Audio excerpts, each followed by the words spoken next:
Pemirsa, warga Banyu Asin ditemukan tak bernyawa di jero mobilnya di kawasan Kolonel Atmo Palembang. Korban tewas diduga karena sakit. Karena dari cerita anaknya memang ada riwayat sakit jantung.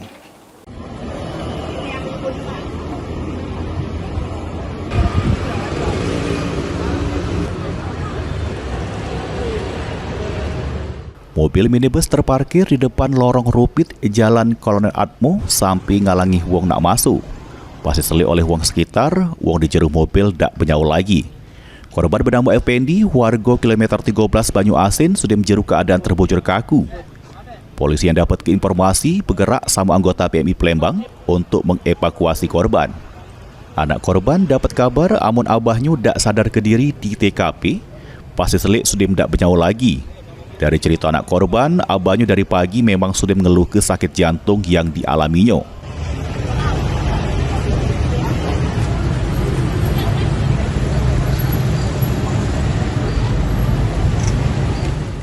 Tadi aku awalnya tuh nak ke gereja, awalnya diantari bapak, tapi bapak ngeluh sakit sudah. Jadi di rumah dulu aku dewean ke sini. Ternyata tiba-tiba telepon, aku pikir kan masih di rumah. Tiba-tiba telepon lah di sini, katanya tidak sadarkan diri sudah. Ada riwayat sakit? Ada. Jantung udah. Ada jantungnya. Guna kepentingan kepolisian, jenazah korban digawa ke Rumah Sakit Bayangkara Muhammad Hasan Palembang. Mulyadi, PAL TV.